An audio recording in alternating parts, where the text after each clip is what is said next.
You can start, sir. Yes, sir. Respected Chairman, Chinnamasan sir, in absentia, and the Speaker of the day, Sri Harsh H. Dedhia, and professional colleagues watching this program, and other office coordinating this program. Namaskaram to you all. This is SIRC is organizing various types of programs, and this is one such program wherein it is. Hello, am I audible? Audible, sir. Silva, am I audible? Yes, sir. You're audible, sir. Continue, please. You're audible. Yes, sir. Thank you, sir. Thank you, sir. This is one such program where we are going to listen to our speaker on the audit evidences standards. So we are very happy to hear from you, sir. And our speaker, today's speaker, is Mr. Harsh H. Dedhia. Am I spelling you right, sir? Yes, sir. Thank you. Yeah, that's correct, sir. That's correct. Yes, sir. Yes, sir. He is a member of Institute of Chartered Accountants of India and is qualified in MCOM and registered valuer under IBBI. And he is in practice for the last 8 years. And he has got experience in working in the financial service industry and in all big firms and other things. Professional interest in handling statutory audits, due diligence, valuation of service, and financial advisory services. Has worked majority for real estate and financial service sector like NBFCs, stockbroking, etc. Has been involving in valuation of some successful startups. Faculty member and paper writer of several seminars, workshops held by WIRC of ICAI and BCAS and CVOCA.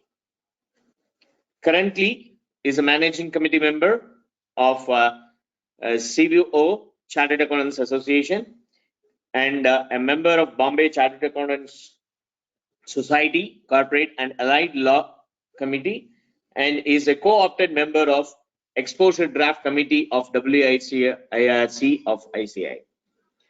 Thank you, sir. Nice introduction. I thank you for thank the SIRC for introducing the nice speaker of the day and the youngest man. I'm able to see, sir. I'm an old man, sir, so I'm saying you as youngest. But maybe you are knowledge-wise you are old because you have got good experience. Thanks for that, and I hope the members of the SIRC will be enjoying this program and enriching their knowledges. Thank you, sir. Sir, the forum is yours, sir. Now you can take over, sir. Thank you, sir. Bye. Thank you, sir. First of all, at the outset, I would like to thank SIRC of ICAI for inviting me and wanting me to share my some thoughts on auditing standards. I would frankly speaking that SIRC is also new for me. I have never been a faculty speaker or any kind of a paper writer for Southern region. So I would like to have some good insights from members from South India. Also, sorry, I forgot the name of the person. Thanks for that wonderful introduction of me. Sundarajan. Yeah, Sundarajan sir. Sundarajan sir. Thank you. Thanks for that beautiful introduction. Welcome, sir. Of mine. Yeah. See, I can tell you about SIRC, sir. They are very good listeners, and we have been continuously organizing programs, and they have been excellently supporting us. Absolutely, sir. Absolutely. I don't have any doubt on that. Yeah. Just 1 second. Thank you, sir. You can take over. Thank you.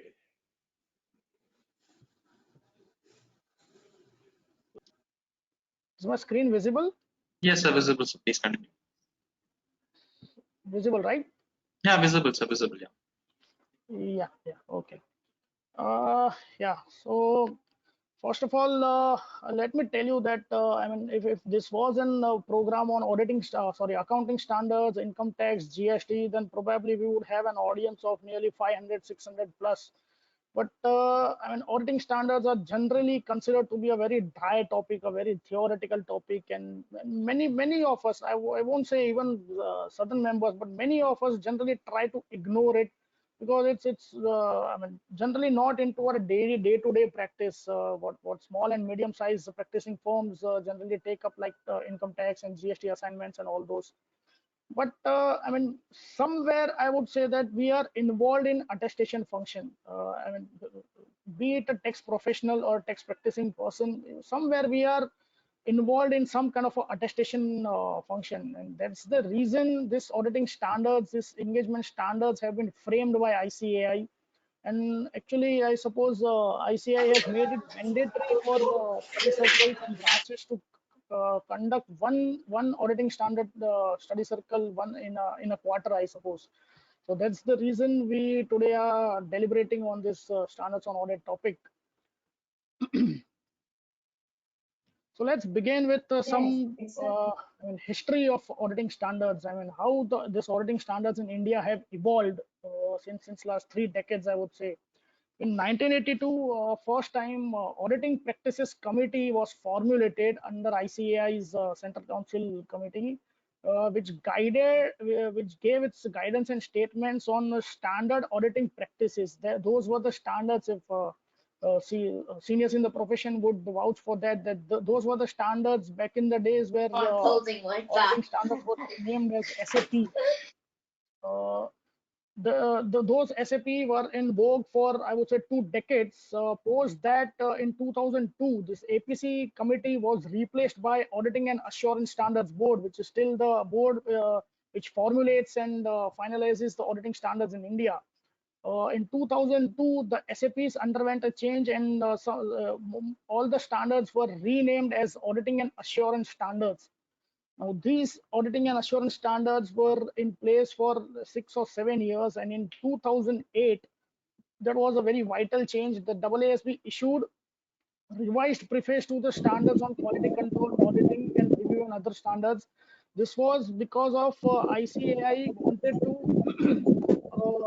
the International Auditing and Assurance Standard Board issued the International Auditing Standard, which actually overhauled it underwent a big change in case of a numbering, in case of some of the new standards came up, and that's the reason ICAI also overhauled the auditing standards which were in place in India. And that's how the standards on auditing have been notified or have been in practice since 2009 or 2010. Some of them were notified later. So since, I would say, 1 decade now, what we have been practicing in audit, the standards on auditing are in frame since last 1 decade. So this is a small history about how auditing standards have evolved in India. Many a times I generally get a question from many small and medium practitioner chartered accountants that what is the status of auditing standards? I mean, is it a law, or rather, while auditing any company or say banks or insurance firms, we already have legal and regulatory requirement with relating to Companies Act, or say banking regulation or IRDA. So what is the status of standards on auditing? Is it mandatory? So in 2013, the new Companies Act was notified, and in the new Companies Act, the standards on auditing, first time it got notified under the Act. The section 143 of Companies Act, subsection 9, it mandated every auditor shall comply with the auditing standards, and subsection 10 gave the right to the central government that they can prescribe standards on auditing or any addendum thereto, which might be in vogue in India for auditing practice. But as of now, the auditing standards which are recommended by ICAI are only standards as far as audit is concerned, and that's how the auditing standard got the legal status first time in 2013. Also, I would like to highlight that in Chartered Accountants Act 1949, there are two schedules of misconduct. The second schedule has part one of severe professional misconduct, and also in that schedule, clause 9 says that if any chartered accountant in practice shall be deemed to be guilty of professional misconduct if he fails to invite any attention to any material departure from the generally accepted procedures of audit applicable to circumstances. Now, this generally accepted procedure of audit applicable means standards on auditing. So there are two acts in India which are giving a legal status to auditing standards, and that's the reason any person who is into attestation practice, who is into audit practice, he is mandated to follow auditing standards. He cannot have a leeway that so and so standard was not applied or not complied with. Also, as I said, I think in 2013 the auditing standards got notified. Somewhere in 2017 the reporting standards, that is this SS 700 series, underwent a change, and that's how the audit report were reframed. And in the audit report, I mean, all the professional brothers who are into audit practice, they might be vouching for this, that whenever you give an audit report, you are properly asserting that our audit was in accordance with the standards on auditing specified under section 143 subsection 10 of the act. So that means that you are complying with all the standards on auditing, and you are asserting to that. Also, under auditor's responsibilities for the audit of the financial statement section in the audit report, you have to again assert that as a part of an audit in accordance with the standards on auditing, we exercise our professional judgment and maintain a professional skepticism in so and so areas, and how we have conducted our audit. So whenever an auditor signs any audit report, he is giving his affirmation that yes, we have complied with all the standards on auditing, and that's why standards on auditing are mandatory for any audit assignment, any audit engagements. Sorry to interrupt. Just the information. Sir. Audio is a little bit feeble, sir. Microphone, and you just be a little bit louder, sir. Without microphone, without headphone, it's little. Audio is a little bit feeble, sir. Okay. Possible. My voice is not coming proper, you are saying? Yeah, it's coming out, but it's a little bit feeble actually. So yeah, Feeble. audience. Okay. If possible, yeah, if possible. Yeah. Okay, sure. Thank you. Yeah. So these are the current auditing pronouncements in India, which are currently in practice. I mean, they are broadly divided into 4 parts. The first one is quality control standards, that is termed as SQC, standards on quality control. There is only one standard as of now. The second part is standards on auditing SA, which we generally say as SA. There are around 38 standards on auditing. Then there are standards on review engagements. These are, I mean, not properly audit functions, but these are some review engagements. Say, for example, a limited review under SEBI LODR for listed companies. And there are also standard on assurance engagement and other related services. So this is the broad structure of how the auditing pronouncements are in India currently. Out of the total 38 standards on auditing, they are bifurcated into function-wise standards. I mean, broadly, I would say the initial 2 to 3 functions are relating to planning and identifying risks of material misstatement. Then there is execution standards relating to audit evidence and using the work of others. And ultimately, there are conclusion and reporting standards. So out of those, we will be dwelling upon on the audit evidence standards. Actually, there are 11 audit evidence standards, but due to the paucity of time, I would just be covering important ones. I suppose those are 6 or 7 auditing standards we will be covering today.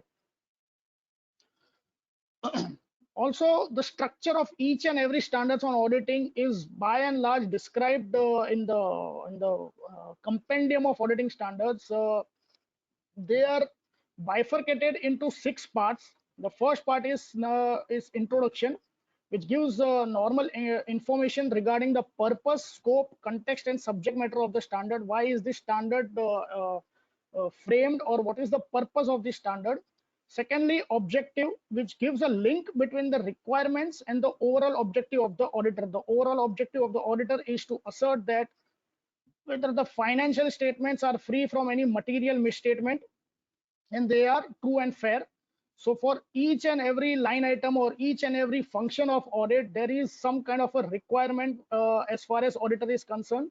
So the objective of each and every standard gives that linkage between the requirements and the overall objective of that auditor, overall objective of the auditor.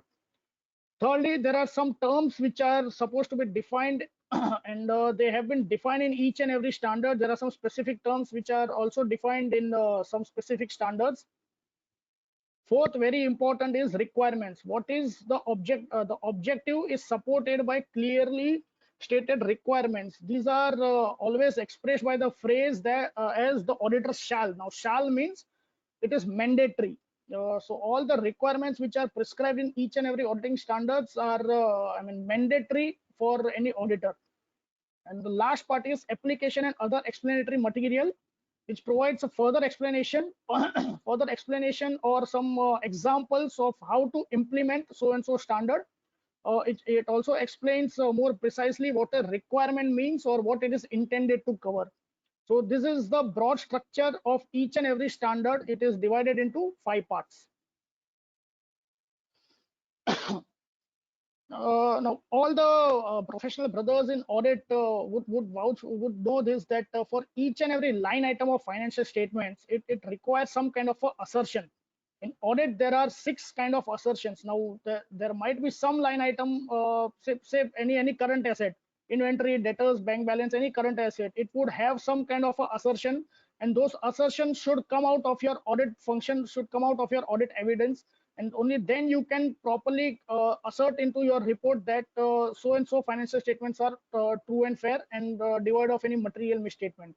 So these are 6 kind of assertions depending on the each and every transaction, each and every line account, line item, for which you need to plan your and design your audit procedures to get a proper audit evidence to assert and accordingly report in your audit report. So these are 6: completeness, existence, accuracy, valuation, rights and obligation, and presentation.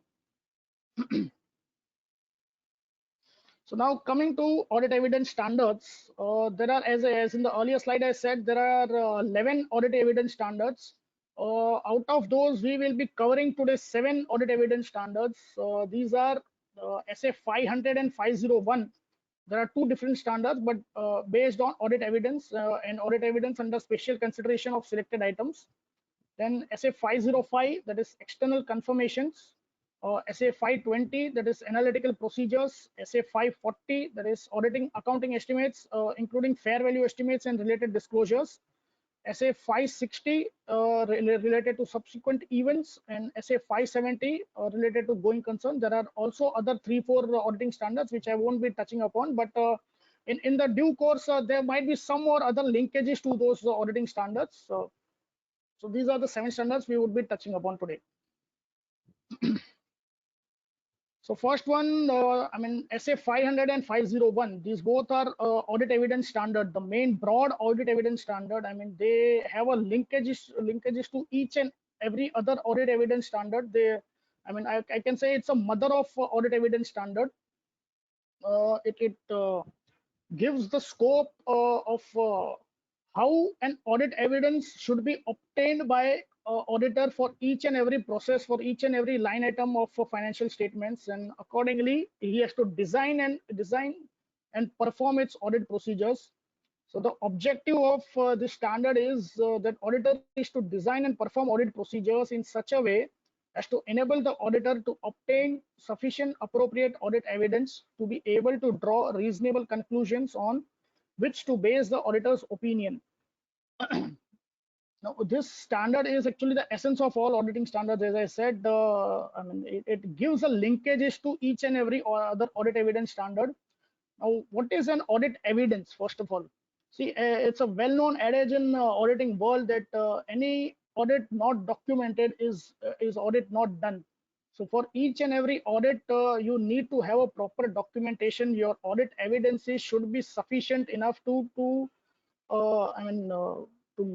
make you say that you have performed any audit function.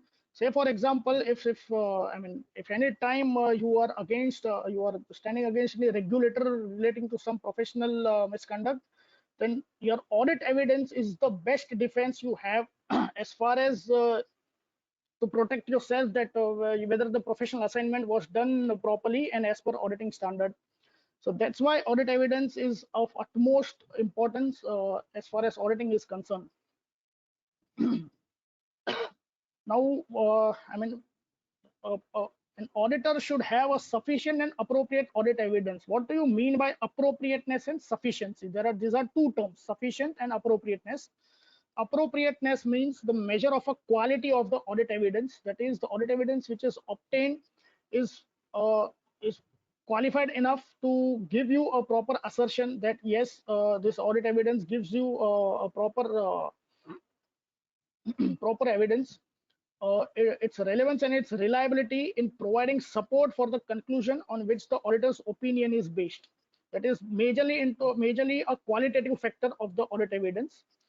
As far as sufficiency is concerned, it means the measure of the quantity of audit evidence.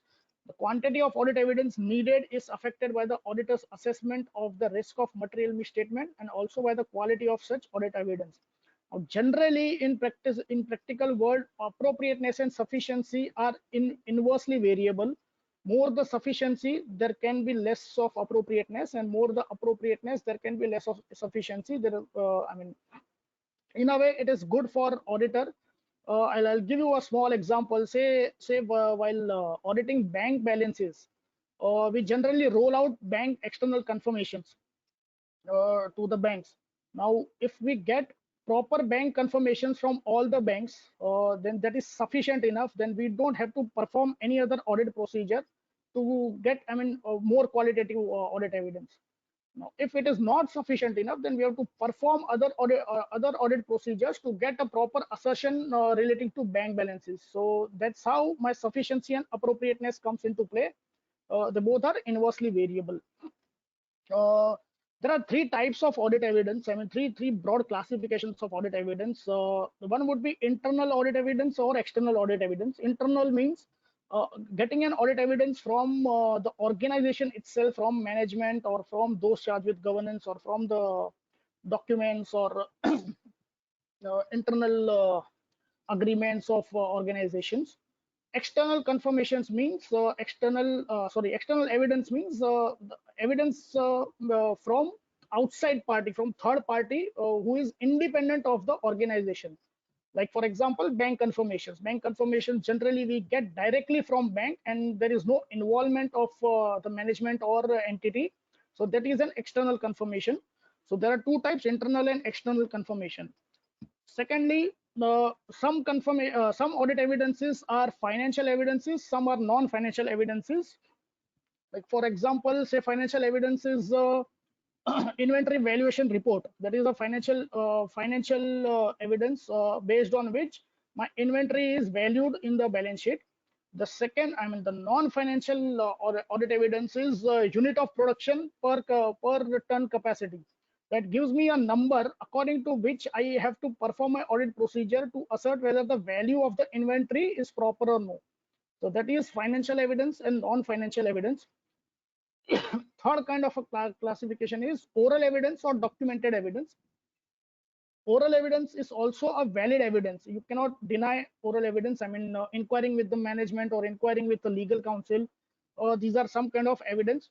But an auditor has to find some way to document such evidence, because documented evidence is a proper evidence. You cannot rely on oral evidence, but still oral evidence is also supposed to be an evidence. Now, how to obtain an audit evidence? The standard prescribes a broad procedure, what audit procedures are supposed to be performed by auditor to get a proper, sufficient, appropriate audit evidence. The first step is to perform a risk assessment procedures. Generally, we call it as the RAP.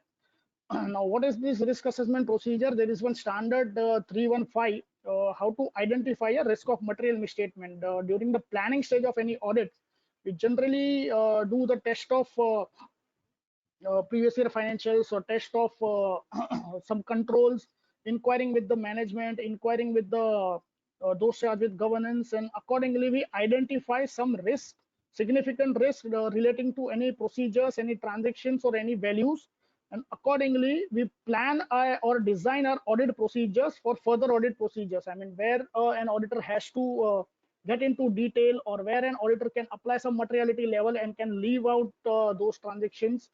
So this gives me a broad idea of how to perform my audit procedures. So first step is to assess the risk assessment procedures. So then comes the further audit procedures. Now further audit procedures is again, there is one SA 330, which is generally termed as response to risk assessment procedures. Now these further audit procedures are again divided into two parts: test of controls and substantive procedures. Test of controls, as I said, see, for any large entity, there might be various locations, various bank accounts, various departments. Each and every department might be handling some processes. There might be some controls for each and every processes. So it's actually not possible for any auditor to check each and every transaction or each and every voucher. So in such cases, it is better to test the controls, whether the controls are in place, whether my ICFR is proper. If I can rely on my test of controls, then accordingly my substantive procedures will be designed. If I cannot rely on the test of controls, then accordingly I have to change my materiality level, change my audit procedures, and I have to perform some additional audit procedures. So that is my test of controls.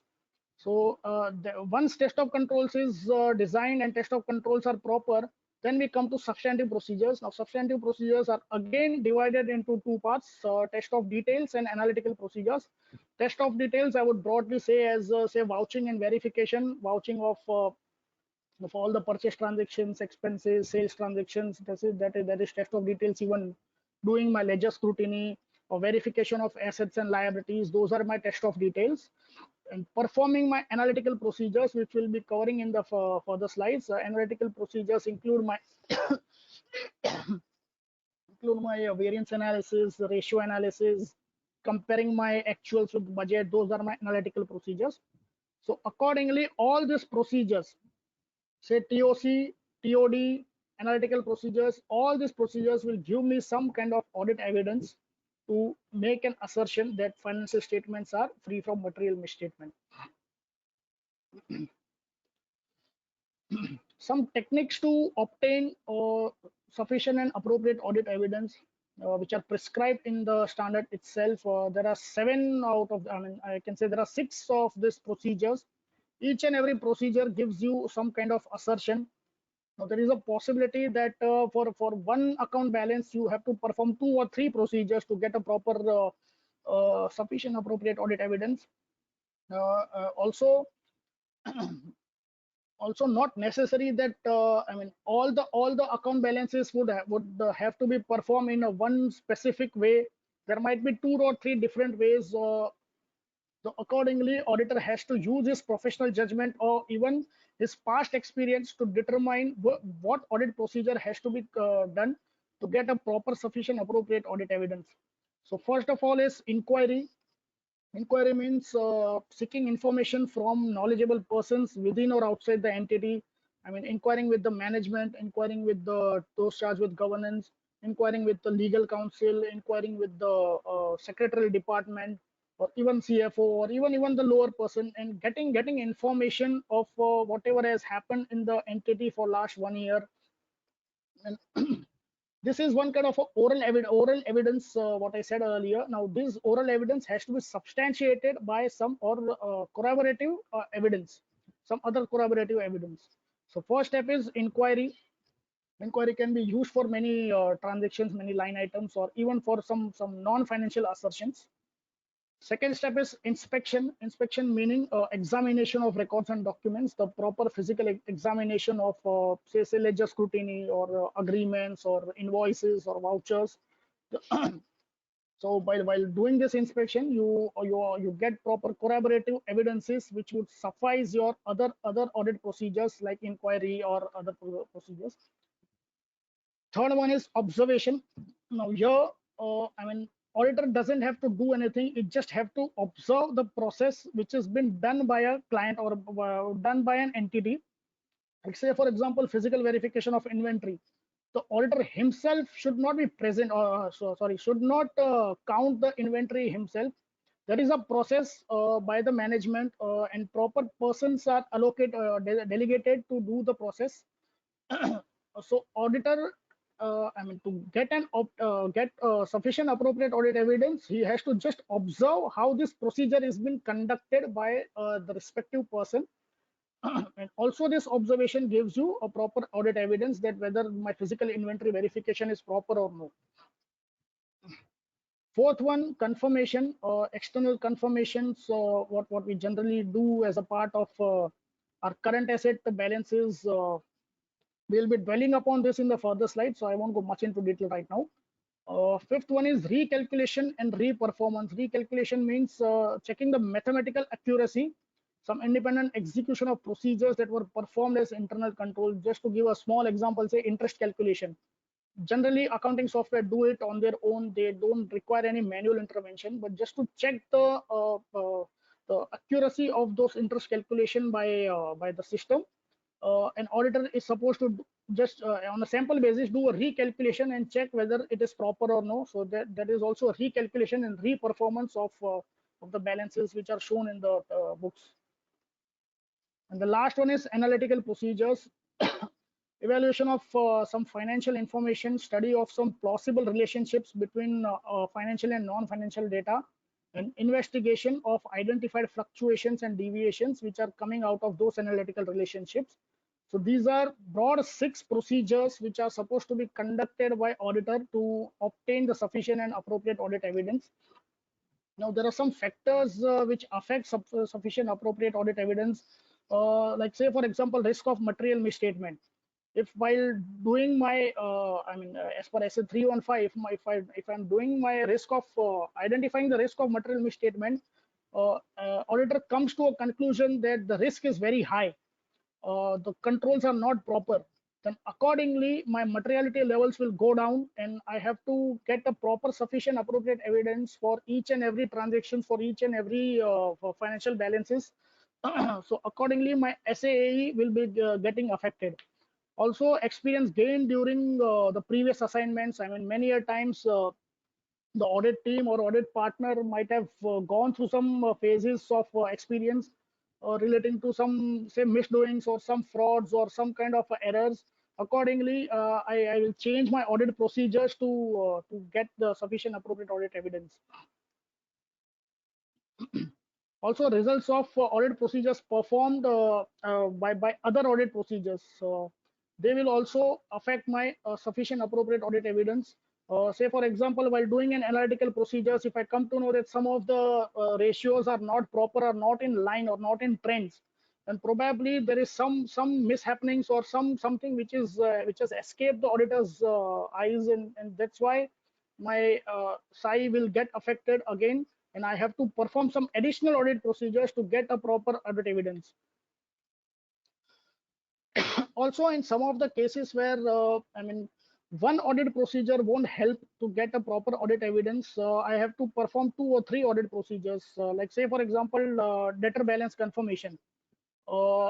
Generally what we do is we float out debtor confirmation directly to the debtors and ask them to confirm your balances to auditor, not via client or not via entity. And say for example, in some of the debtor balances there was some difference, some kind of a mismatch in the balance. Then my confirmation procedure was done, but I didn't got a proper sufficient appropriate audit evidence. Then I have to perform other procedures. Like for example, in one of our cases where we found that there was a difference between debtor balance, what the books were showing, and what the confirmation we got from debtors. So when we investigated, we came to know that there was some interest calculation, interest on the overdue amount, which was getting accounted into books of accounts, but debtor was not knowing it, and debtor gave a confirmation according to the base amount. So the recalculation and reperformance procedure was done, and to judge and to validate that the interest amount was calculated properly, and that's why my books of accounts were showing a higher debtor balance. So accordingly, I have to perform 2 procedures to get a proper audit evidence as far as debtor confirmations are connected.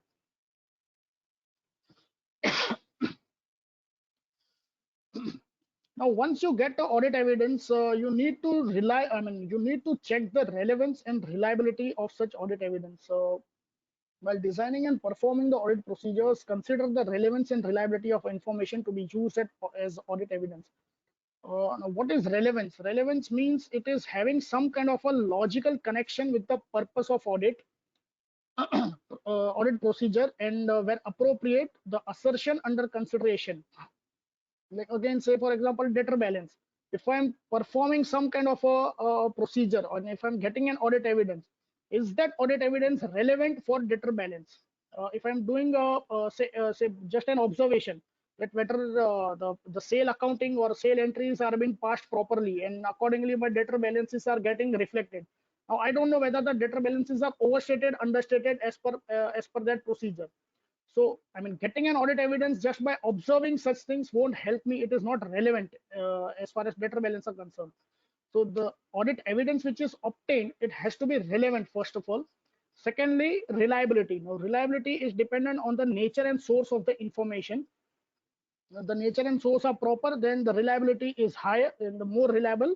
If nature and source are not proper, then the reliability of such audit evidence is lesser, I would say. So there are some situations where the audit evidence is more reliable. These are, say for example, source is external to and independent of client. Like for example, bank confirmations. Now bank, whenever they give a confirmation directly to the auditor, it is considered to be more reliable rather than sources sources internal to the entity.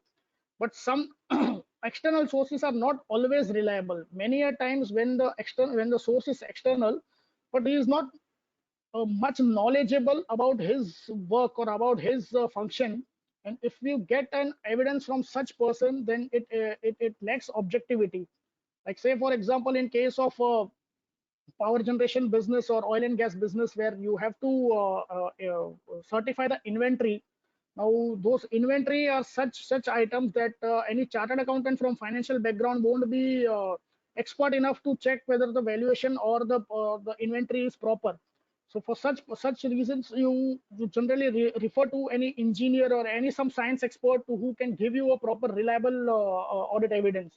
Now for that person has to be expert enough, or he should know his function properly, so that my audit evidence which I get from an external sources has to be reliable.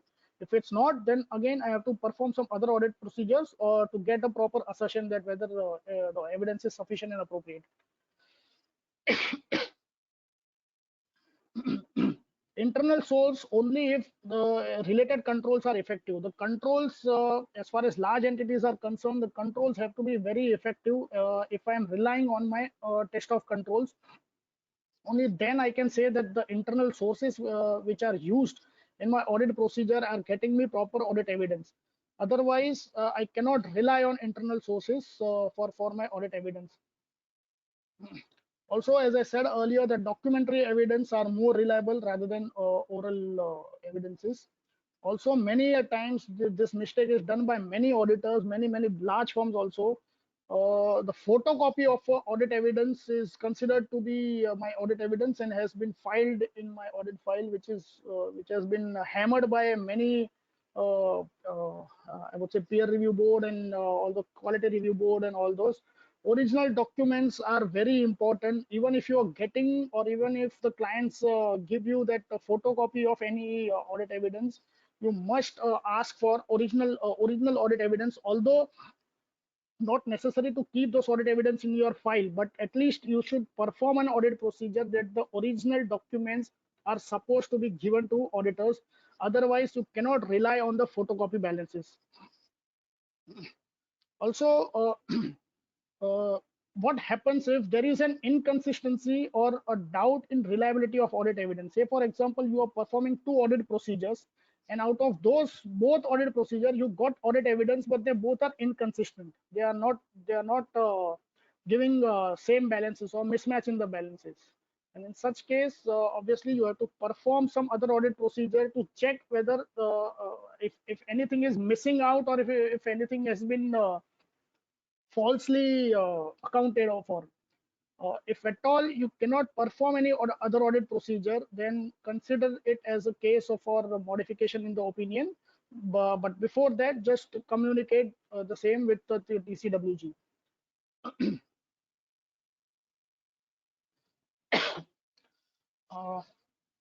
as I said earlier, that many a times a management expert is used to get audit evidence. Say, for example, as I gave the earlier example, some engineer or some science expert is used to calculate the inventory value or to do a physical verification of the inventory. In such cases, as an auditor, what is your responsibility is, first of all, to check the competence, capability, and objectivity of that expert. If is that expert an independent expert, first of all, is that expert competent enough? Does he have a professional degree or professional qualification to perform that procedure? Secondly, obtain an understanding of the work of that expert, how he has come to some conclusion or how he has given his report, and just check his procedures. If those procedures are proper, then evaluate the appropriateness of that expert's work to give the audit evidence. Generally, management experts are used in, say, post-employment benefit, what we do as actuarial valuation.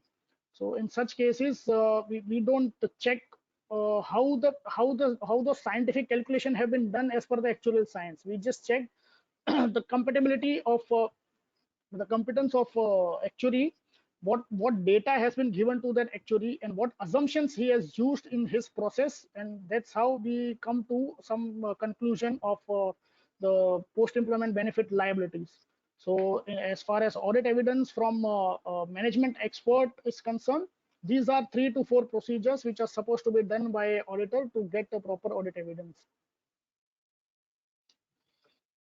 Coming to this next standard of SA 501, that is audit evidence in case of special considerations. Now, why was this standard made? First of all,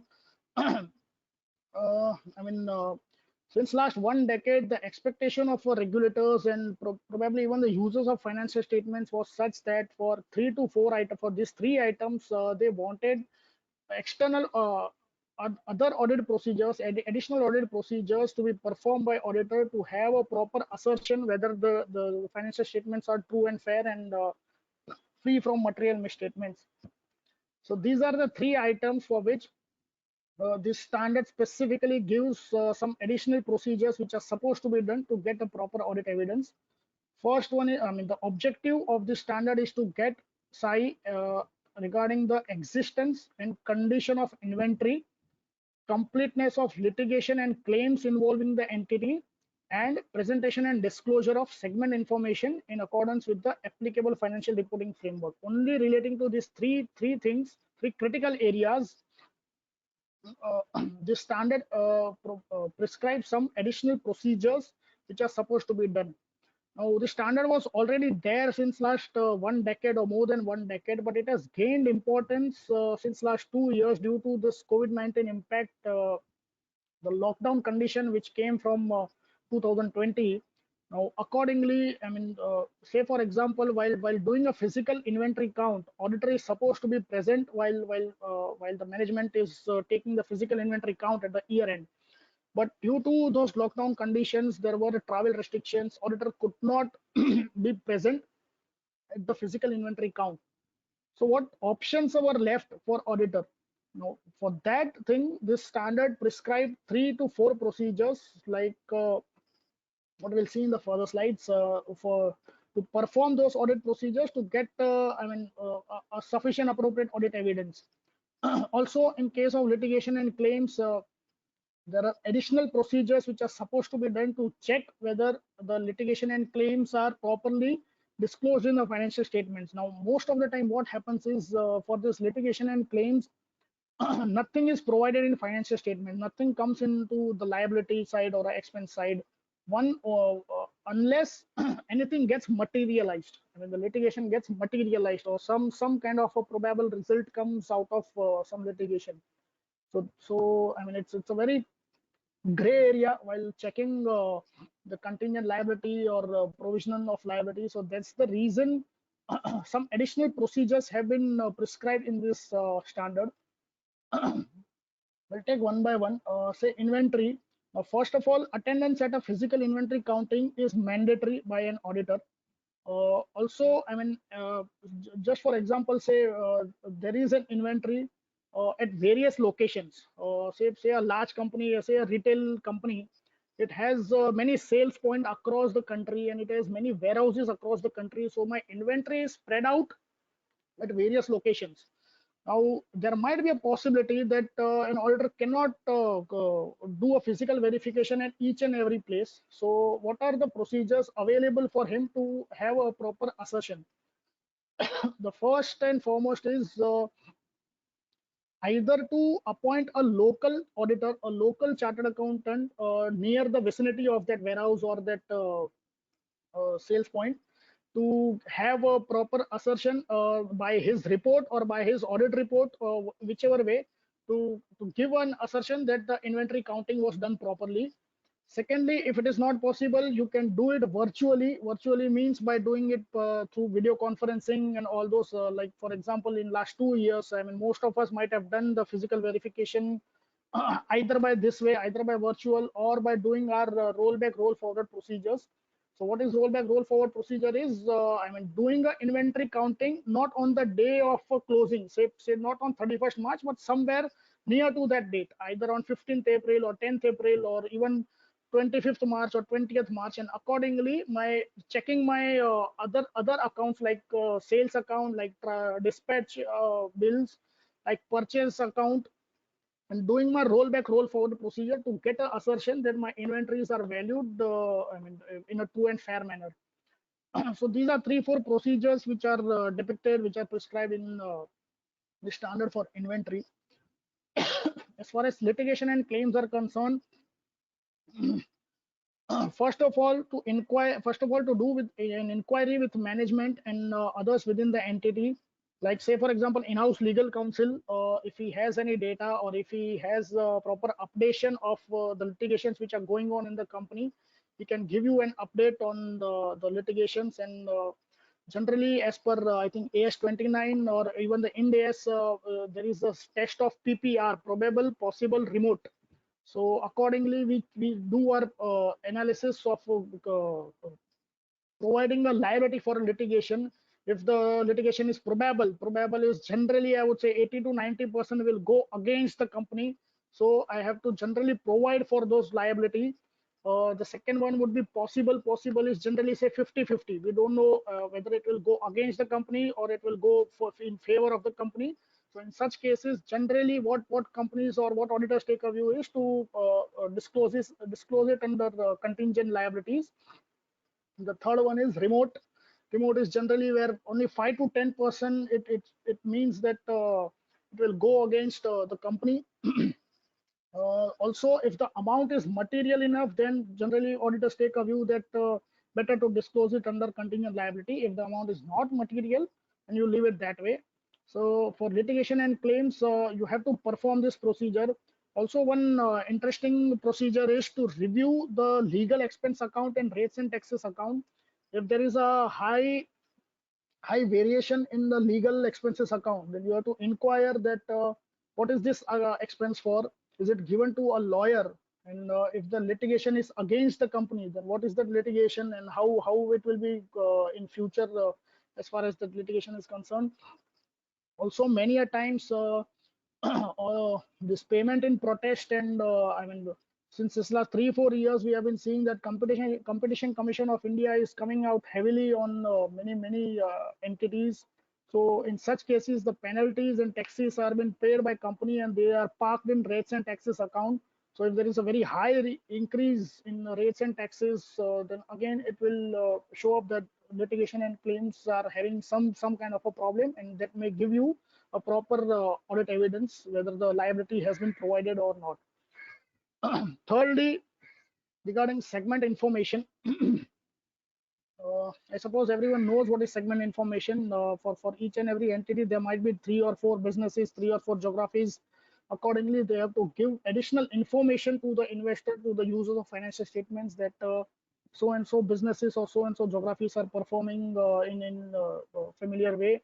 So as an auditor, what are you supposed to do is that obtain an understanding of methods used by management in determining segment info, whether such methods result in disclosure as per applicable financial reporting framework. Now, as far as applicable financial reporting framework are concerned, As of now, there are two accounting standards. I mean, two gaps: Indian GAAP and Ind AS.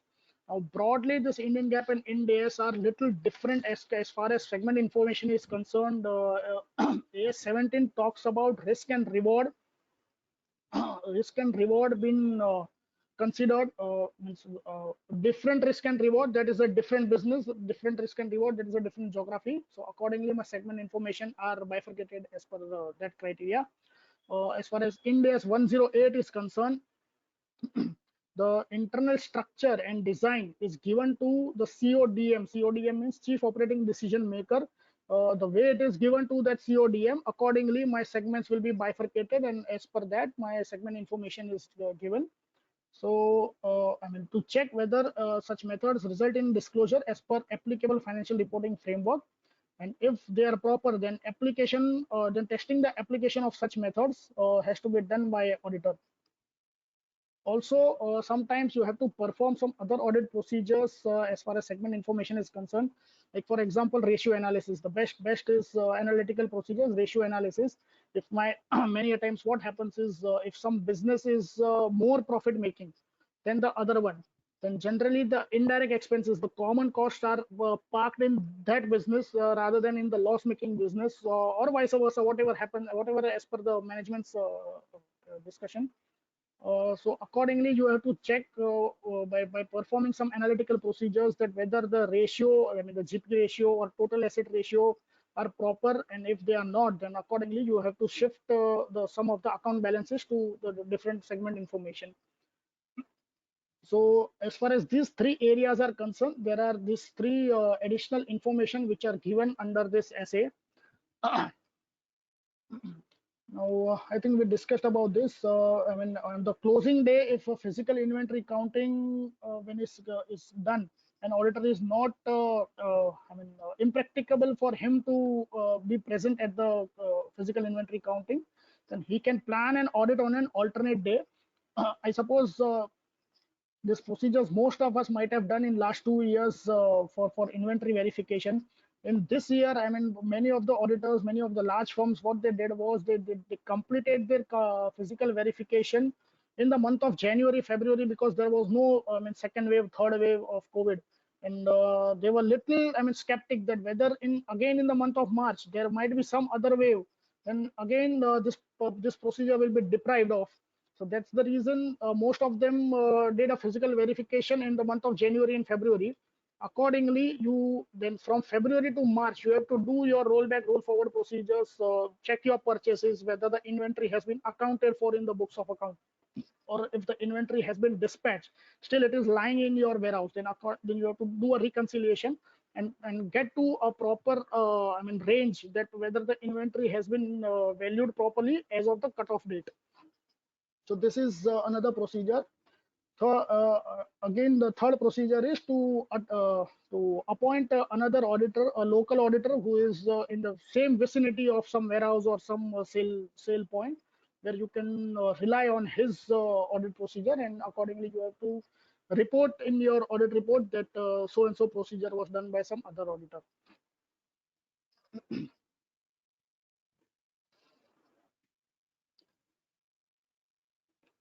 One very important point is, say for example, there is a company or there is some manufacturing unit where there are perpetual inventory system is maintained. For say I mean, while doing a physical inventory verification, it would be better that if the factory or plant gets shut down for like 4 or 5 hours, so there is no double counting, there is no mismatch of work in progress or stores and spares which go into the process, and accordingly your inventory is not properly valued. But there are some businesses where it is not possible to close this to shut down the plant or to close the plant temporarily for 3 to 4 hours. So in such perpetual inventory system, it is a responsibility of auditor to check the effectiveness of controls. If my ICFR relating to inventory are proper and effective, then probably I can resort to the physical verification of inventory done by management.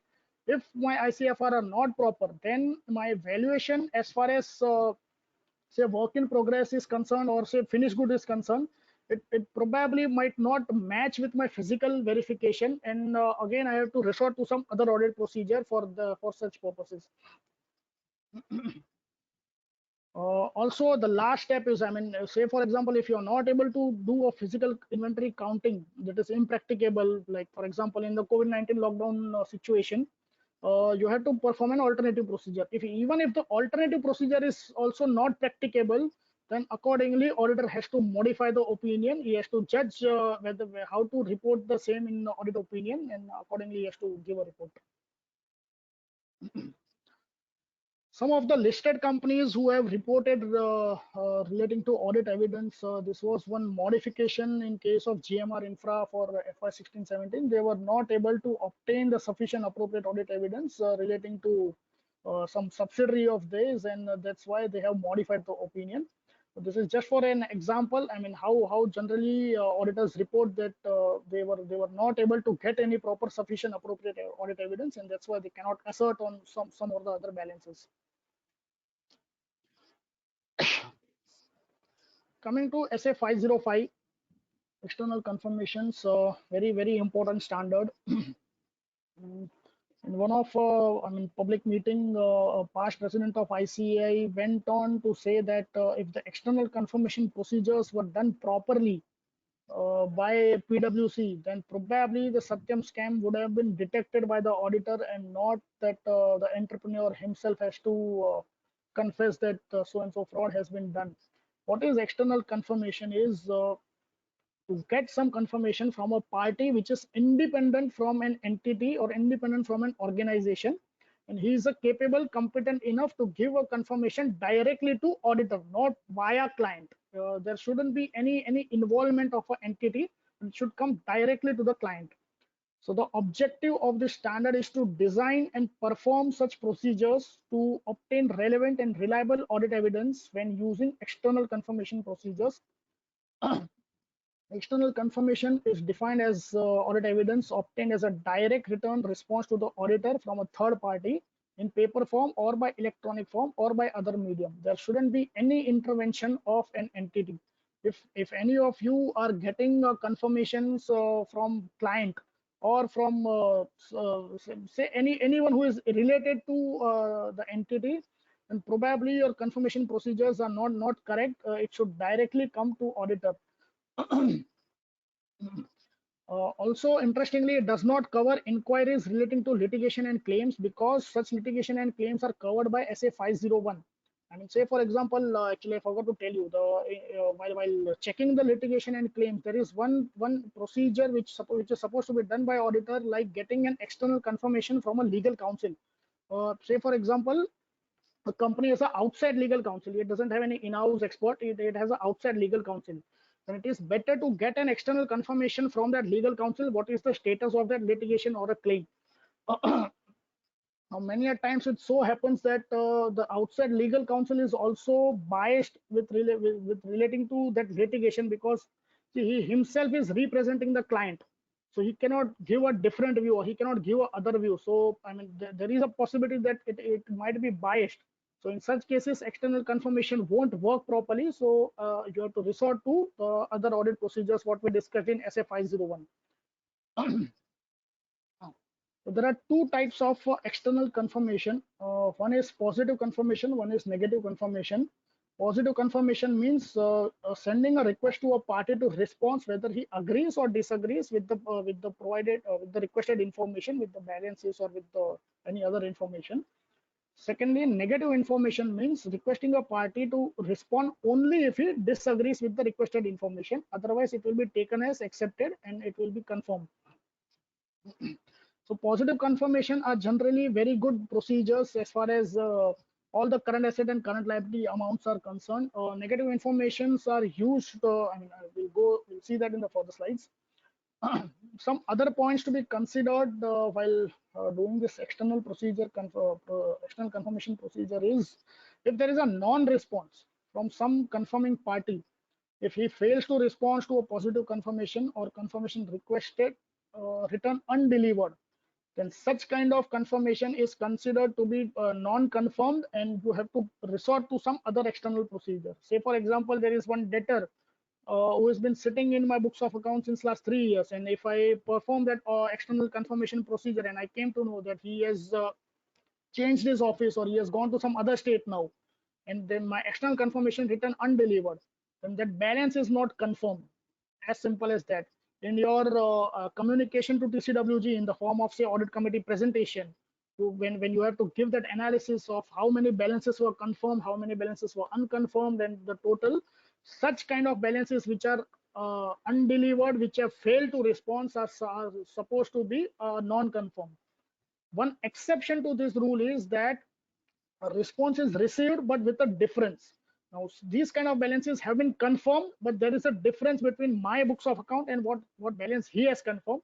So accordingly I have to perform some other alternate procedure to reconcile both the balances and to come to a conclusion. So such kind of responses are supposed to be confirmed balances and not unconfirmed balances.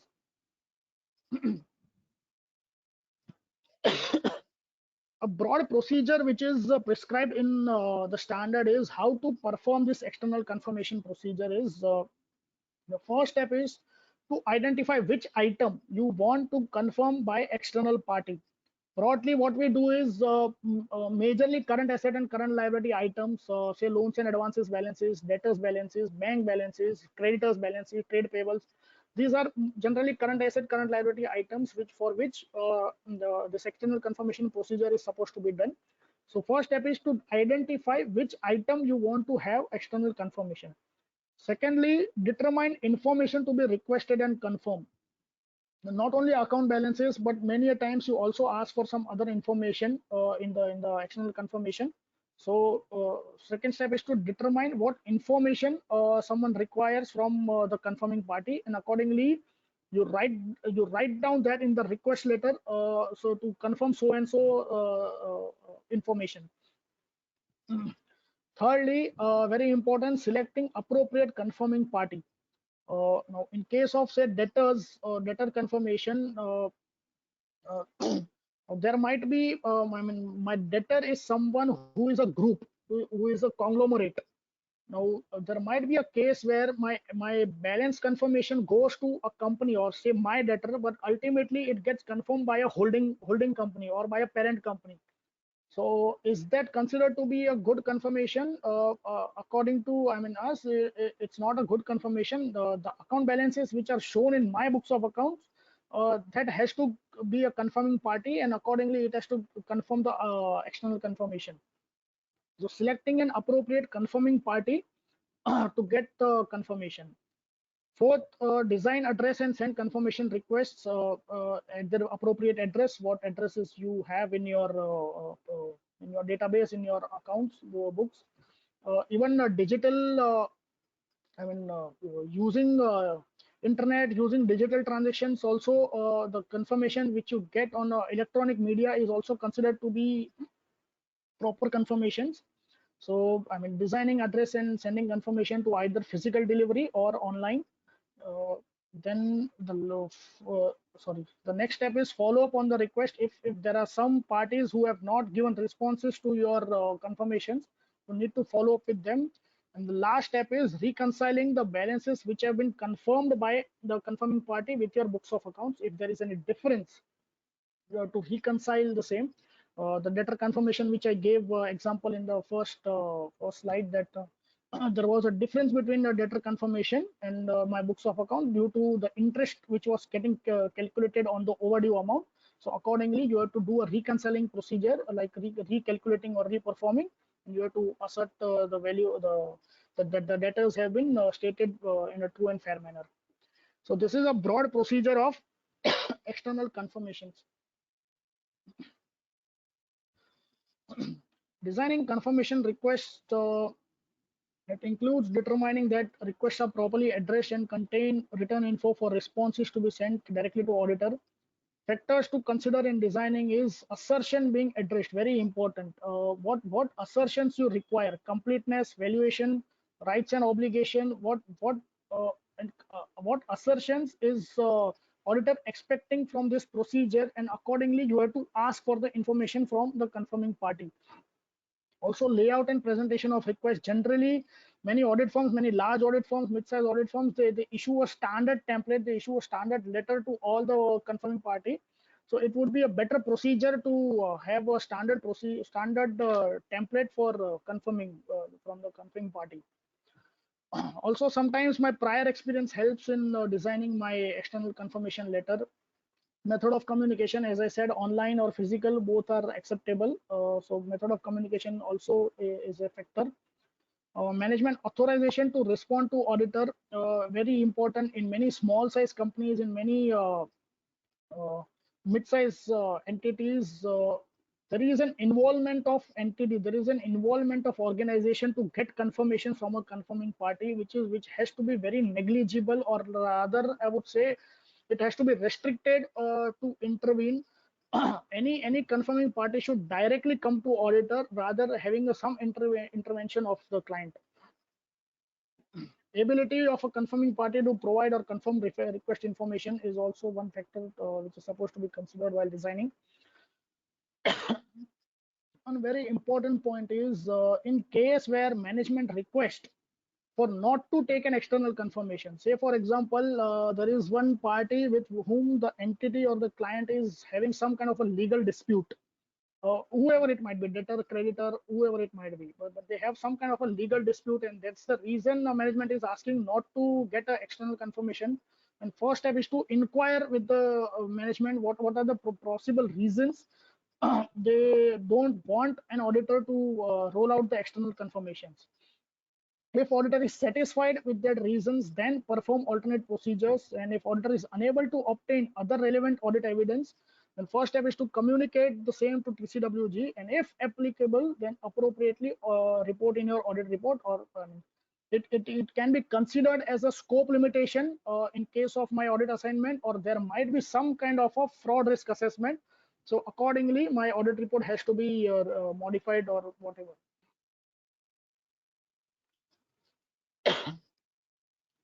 Some key points, I think we have already discussed most of this. External confirmation should be generally taken for assets and liabilities, or most of the current assets and most of the current liabilities. If response to a confirmation request is not reliable, evaluate the implications, possibility of material misstatement. There might be an inclusion of fraud.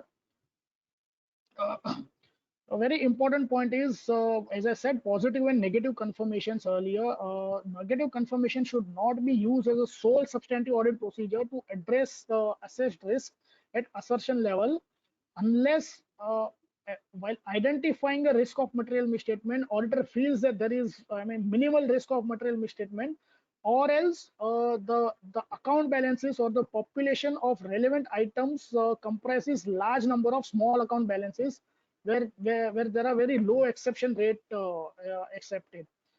Say for example, creditors balance, trade payable balance, where there are a huge number of trade payables, but with a very low amount, with a very small amount.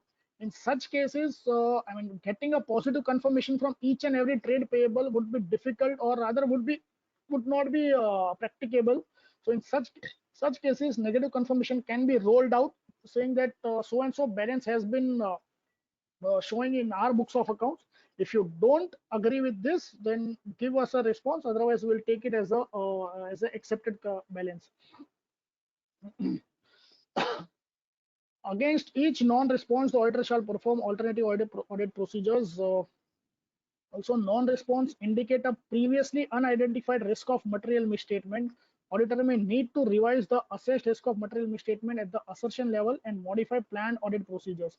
Like I said, as per SA 315, while identifying say risk of material misstatement, you are not aware that some or the other trade balances or some of the other loan balances won't be getting confirmed. So accordingly, my risk will adjust, and accordingly, I have to adjust my materiality level also, and that will change my additional audit procedures, which is response to the non-response of external confirmations.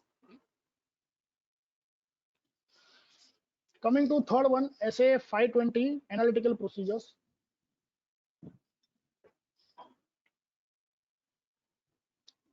Very important analytical procedures. This procedure will garner more importance as far as March 2022 financials are concerned, because in the revised schedule 3, I suppose most of you might be aware also, in the revised schedule 3, there are some ratios which are supposed to be disclosed in notes to accounts, and also in CARO and even in revised schedule 3, you have to give proper disclosure where there are deviation more than 10% or more than 25% in case of some of the ratios. So analytical procedures for at least for this year will garner more importance as far as audit is concerned.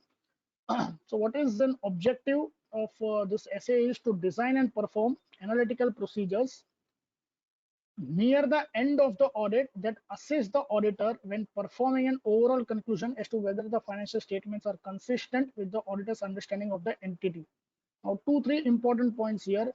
First of all, at the end of the audit. Now, does this mean that while, say, for example, while doing a listed company's limited review, quarterly reporting, is it not required to do analytical procedures? It is, according to me, it is very much required to be done. Analytical procedures are always helpful, whatever, say, variance analysis, trend analysis, ratio analysis. But generally, it is supposed to be done near the end of the audit. There is a reason to it. Why? That my audit evidence which I have obtained, the auditor, what audit evidence the auditor has obtained by performing the different audit procedures, inspection, observation, recalculation, external confirmation, all those audit evidence should be corroborative with my analytical procedures. Say, for example, if there is, like say in the current year, there is an inflationary impact on steel prices or cement prices. So accordingly, say if I'm auditing a real estate company, so I am very much aware that my input cost will be increased because of inflationary price impact on steel and cement. So if my input cost is increasing, then I have an expectation that my GP ratio will be down. GP ratio will be down compared to my previous year. Now, while performing my analytical procedure, if I came to know that my GP ratio is nearly the same as per the previous year, then my expectation was not met. So accordingly, the audit evidence which I have obtained, I have to recheck those. I have to perform an audit, additional audit procedure, or rather inquire with the management that why the GP ratio has remained same. There might be multiple reasons. I am not saying that it might be fraud, but there might be multiple reasons. So accordingly, my analytical procedure gives me that the thing that the audit evidence which I have obtained, there might be some kind of a lag in those audit evidence, or my procedures were not correct. So that's the reason analytical procedures are performed at the end of the audit. Secondly, auditor's understanding of the entity, that is very important. I mean, there is one essay also that before, I mean, doing a planning of audit procedure or the audit, while planning stage of audit, the first step is to understand the entity, understand the entity's environment and the industry in which it is functioning. So accordingly, I will set my expectations of some of the ratios, some of the trends, some of the variances that in the industry in which entity is functioning, I will change my expectation according to that. It's a real estate example I gave. I mean, the GP ratio has to be on the declining trend for this year because of inflationary pressure. Now, if some of the real estate entities are having increasing GP ratio, then obviously there is some kind of either the price rise has been passed on to the customer, or there has been some cost cutting, or some or the other things have happened. So that's the reason my GP ratio has gone down.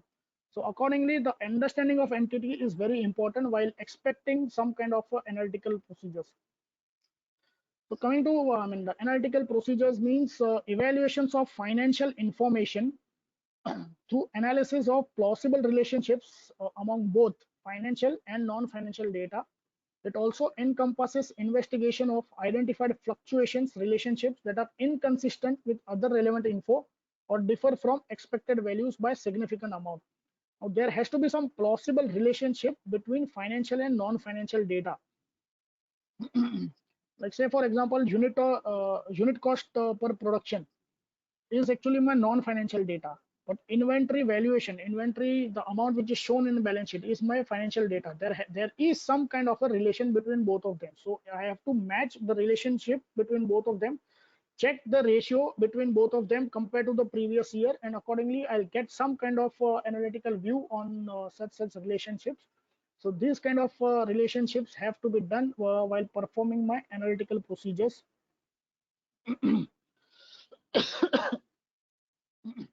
Now, analytical procedures won't give you conclusion in itself, but it will direct you to perform some substantive analytical procedures. Now, while doing such substantive analytical procedures, we have to check the suitability, which are based on two things, that is expectation of prior experience and industry experience. Say for example, if someone is auditing a company for like last 3-4 years, then they have come to some conclusion that some or the other account balances are not properly understated or not properly overstated. There is some kind of a misbehavings in those accounting statements. So accordingly, my current year's audit procedures, my substantive audit procedures of current year will be affected by the experience the audit team or the audit partner has gained in the previous year. Also, industry experience play a vital role while designing my substantive analytical procedures. Now, generally, SAPs are more suitable to large volume of transaction trending to be predictable over time. For example, say indirect expenses, there are a lot of common expenses, indirect expenses, which are very small in nature but huge in quantity. In such kinds, it is not possible to do vouching for each and every expense or each and every transaction. So in such cases, what we generally do is we do a monthly analysis, monthly trend analysis. If there is huge variation between 2 months or within 1 month, and again it is coming to the same trend, then such variation have to be evaluated or have to be inquired. Why were those variations? So that's why SAPs are generally performed for such a large volume of transactions, tending to be predictable over time. Some of the forms of analytical procedures are say comparative analysis, what variance analysis we do for comparing the balances of balance sheet of P&L with the previous year, the same balances. Also ratio analysis, as I said earlier, that in the current year, that is March 22, revised schedule 3 will be applicable, and it mandates to disclose some important ratios which are supposed to be disclosed in the notes to accounts. So ratio analysis will take a very important part in the current audit procedures. Also, comparing actual with budgets is also one kind of analytical procedures. Trend analysis, peer company analysis and comparisons, which also gives you a hindsight of whether the business of the entity is in sync with industry or it is going against the trends. If there is any variation in the expectation as far as this analysis are concerned, then first of all you need to inquire with the management. You have to ask for management's explanation. If management can give a proper explanation, like for example, which I gave for real estate industry, if the GP ratio has been at par with last year, then you have to inquire with the management what were the possible reasons. So there might be, say, cost cutting in the indirect cost or some other thing, or management is able to pass on the inflationary cost to the customer. So that's how my revenue has also increased, and that's the reason my GP ratio has remained same. So accordingly, you have to inquire with the management. If management cannot give a proper explanation, then you have to perform other audit procedures. Analytical procedures itself won't give you a proper audit evidence. You have to perform other audit procedures. And if by other audit procedures also you are not getting a proper audit evidence, then you have to appropriately modify the audit report, or you have to give those conclusion in the audit report.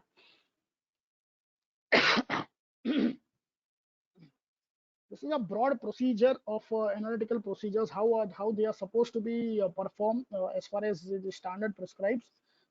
Determine, first of all, suitability of an SAP for given assertion. Standard operating procedure also gives you assertions as far as any line item of financial statements are concerned. Then secondly, determine the reliability of the base data. Base data in the sense, say for example, if you are doing a variance analysis, then your previous year becomes a base data. So if that base data is hit by COVID-19 lockdown, then that itself says that your turnover, your profit, your everything would be on the lower side, and compared to that, my probably my ratios for GP ratio, NP ratio would be on a different tangent. So that's the reason. First of all, I have to determine the reliability of the base data. If that is correct, then I can compare it with my current year's data. Thirdly, very important, developed and expected relationship.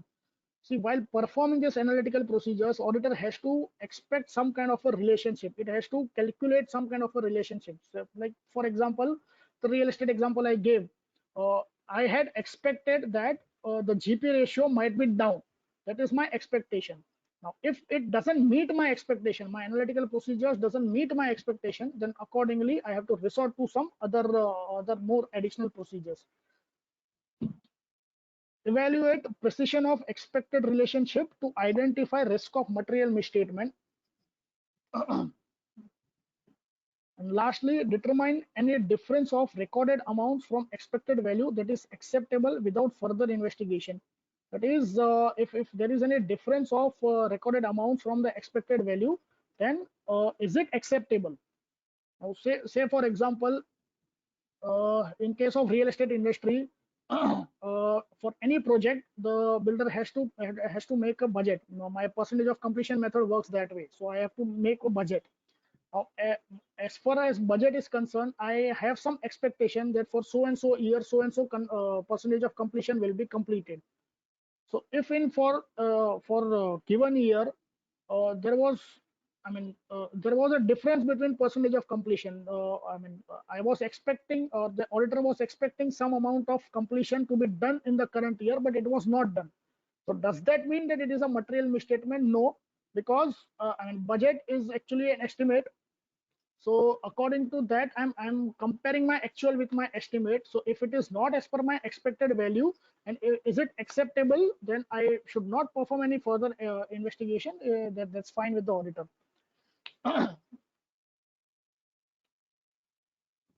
Also, many a times, I forgot one thing. While expecting the relationships, or creating some kind of a expectation with relation to analysis, generally what auditors do is they come to a point estimate or the range estimate. There are some say useful lives of a fixed asset. There might be some range of estimates, or there might be some point estimate which auditor expects from analyzing those relationships. So in such cases, it has to be developed by auditor, and accordingly those expectations have to be matched with the actual estimates or actual financial transactions. So that also gives you a good hindsight with relating to analytical procedures.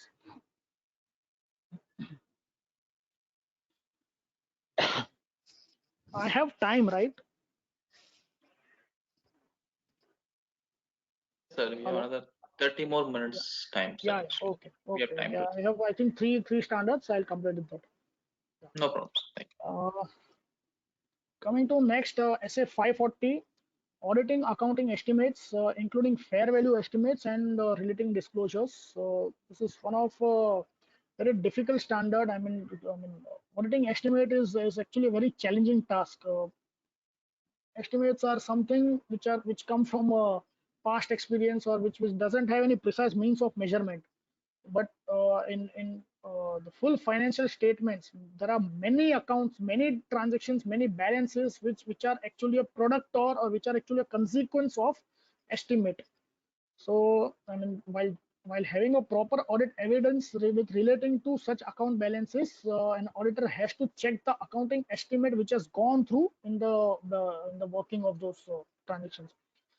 So the objective of this essay is to ascertain that the obtained sufficient appropriate evidence for accounting estimates, including fair value accounting estimates in the financial statements, whether recognized or disclosed, are reasonable, first of all, and their related disclosures are adequate. There are two objectives. The audit evidence which has been obtained with relating to accounting estimates are reasonable, and secondly, the related disclosures relating to those estimates are proper and appropriate as far as notes to accounts are concerned.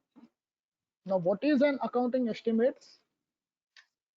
Accounting estimate are an approximation of a monetary amount in the absence of a precise means of measurement. Transactions recorded based on evidence or contracts, or transactions recorded based on estimation. There are many examples. I'll just give a small example. Useful lives of fixed assets to determine my depreciation amount. That is also an estimation. Secondly, the debtor provisioning, the expected credit loss provisioning, even that is kind of a estimate. Obsolescence of inventory while checking the non-moving, slow-moving item of inventory, even that is an estimate. So all these estimates ultimately give a consequence to some account balance, and accordingly my account balances get varied. So to assert those account balances in my financial statements, I have to check the estimation, and I have to check the estimation uncertainty with relating to the management's assessment of those estimation. Estimate making process adopted by management. Okay, so first of all, checking the estimates and estimates to be used in the financial statements is actually a responsibility of a management. What is auditor's responsibility is to validate those process and to validate the estimates which the management has used are in line with previous year or in line with the auditor's expectation. So first of all, check the method which is adopted by management, including any model used in making accounting estimates. Generally, management use some accounting method or some method which, according to which they estimate, they find an estimation for some kind of a account balance. Also, are there proper relevant controls in place with relating to checking those estimates, or in relating to evaluating those estimates? Like say for example, debtors provisioning. I'll give a small example. Debtors provisioning. If there is a bad debt, if there is a debtor standing in my books of accounts for last 3 years, then what are relevant controls in place with relating to the debtor which has been sticky since last 3 years?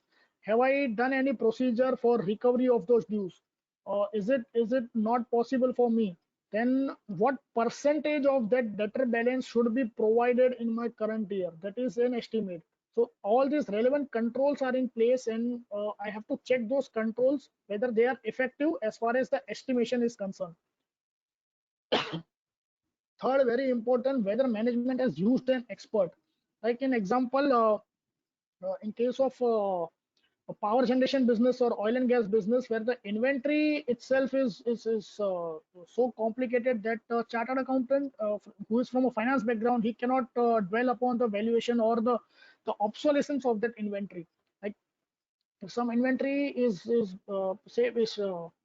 kept in one corner of one warehouse, but I don't know whether it's a sticky inventory, non-moving inventory, or it's an active inventory. For that purpose, I have to rely on some outside expert, and if that outside expert is giving me some kind of an estimation, then is that estimation proper, and is he competent to give me that estimation that some so and so kind of inventory would be considered as an obsolete and it has to be provided? So accordingly, I have to check whether the management has used an expert to check the estimation of such things. Also check the assumptions underlying the accounting estimates, whether there has been a change or ought to have been a change from prior period in the method for making the accounting estimate, and if so, why? Such kind of changes are generally reported to those charged with governance, because if there is any change in the accounting estimate, say change in useful life, then my depreciation has to be calculated retrospectively as per the change. So my profits and my financial statements will also undergo a change because of the change in estimate. So such kind of changes are generally reported to TCWG, and that's why it has to be inquired why was the change necessary, and will it be applicable for the future years of the enterprise. Whether management has assessed the effect of estimation uncertainty. Now, what do you mean by estimation uncertainty? Estimation uncertainty means I mean, say estimate has been evaluated, but there might be some uncertainty relating to future years of using that estimate. Uh, say for example, inventory, I mean, obsolescence is also one kind of a estimate. So if there will be an uncertainty relating to such kind of estimate, I mean, say pre-COVID period, a company was using some kind of a percentage, say 5%, 10% of inventory will be obsolete. Once COVID started and once the plants were shut for say 6 months, 8 months, and I have to change that percentage of 5%, 6% to a higher percentage, then there will be an estimation uncertainty. I am not aware. I mean, the management is not aware that it can be that the estimations can be used for future years also, and there will be some kind of uncertainty relating to that. So if there is an estimation uncertainty, it has to be properly disclosed in notes to accounts that there are indications, there are some circumstances for which management is expecting there will be estimation uncertainty, and ultimately evaluate the adequacy of disclosure as far as estimations are concerned in notes to accounts. Also, this 540, this SA 540 gives a proper work process as far as auditors' responsibility is concerned. What all documents are supposed to be in the audit file as far as estimations are concerned. Some of the items, I think most of us we dealt upon in the earlier slide. Some of the items of financial statements that cannot be measured precisely, but can only be estimated. For example, tax demands to consider based on the estimation success rate thereof. I mean, the litigations which are considered under a tax revenue. The measurement objective of fair value accounting estimates, they are expressed in terms of the value of current transaction or financial statements item based on condition prevalent to measurement date. I mean, the litigation which is standing as of the the financial statement date, that has to be checked as per the PPR method, which I said, and accordingly my estimation will change. As I said, probable is generally 80 to 90% that it will go against the company. So that 80 to 90% of that amount has to be provided in the books of accounts. So that involves the estimation. Secondly, revenue in case of real estate company, as I said, generally real estate company which are under IGAP has to follow POC method, percentage of completion method. So my budgets and my percentage of completion will include some kind of estimation, and accordingly I have to resort to that estimation.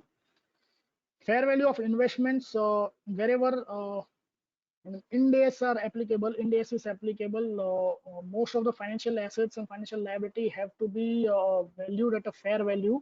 So all the estimation included in valuing the fair valuation of assets and liabilities will have to be, I mean, the consequence of that estimate. If my estimation change, accordingly my fair valuation will change.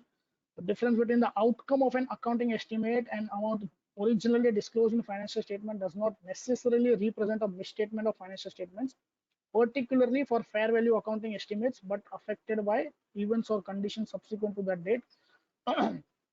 Provision for doubtful debts, as I said, ECL provisions and I mean, expected credit loss method in Ind AS also would require estimation while concluding the ECL provision. Also, other examples of estimations, other examples of values or financial statement amounts where estimations are used are post-employee benefit liabilities, the assumptions which are used by actuarial valuation, like mortality rate or while attrition rate are also one kind of estimation. Valuation and impairment of property, plant, and equipment, even they are. I mean, my cash generating unit and value in use, they all use those estimation percentages. So again, estimation comes into a play. Contingent liabilities for litigation and claims, insurance recoveries related to business interruptions, onerous contract provisions, even they include the estimation. So what is included in fair value accounting estimate? Fair value, I suppose everyone knows that for Ind AS financial statements, all my financial assets and liabilities will have to be re-recorded as per the fair value, and my fair value has to be stated at every year-end closing date. So there are many transactions which are supposed to be done on a fair value estimate, fair value accounting estimate, like complex financial instruments which are not traded in an active and open market. Like I suppose in India's 109, there are level 1, level 2, and level 3 investment, sorry, financial assets, financial instruments. So for level 3 instruments, I mean, some kind of exercise has to be done to get a fair value. Now that exercise involves many estimation like growth rate, discount rate, and all those. So those also include accounting estimate. Share-based payments, property or equipment held for disposal, certain assets and liabilities acquired in business combination like goodwill. Goodwill is a prime example of estimation used in kind of a business combination. Transaction involving the exchange of assets or liabilities in a barter transaction where there is no proper monetary value, or where I mean, it's a barter transaction. In one hand, you get asset, and in other hand, you give out liability. In such kind of such kind of transactions, there is a possibility of estimation used. So these are fair value accounting estimates. Again, these have to be audited as per this essay to get the proper appropriate audit evidence relating to estimates. Some example of how listed companies have reported with respect to estimation uncertainty. This was, I think, Ultratech for FY 1920, where because of COVID-19, they had reported that there will be some kind of estimation uncertainty with relating to some or the other carrying amounts of. Just 1 second. 1 second.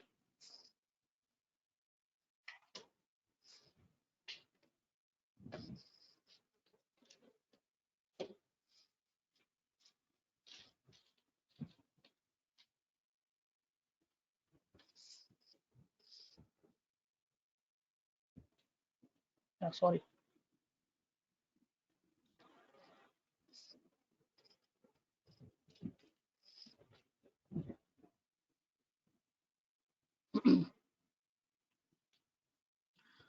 So coming to SA 560 subsequent events. Subsequent events, there are accounting standards also which give a proper definition as what are events that are happening after the reporting period, and what is the auditor's responsibility with relation to such events. Is auditor responsible for such subsequent events? As far as Ind AS 10 is concerned, it properly defines what are events after reporting period.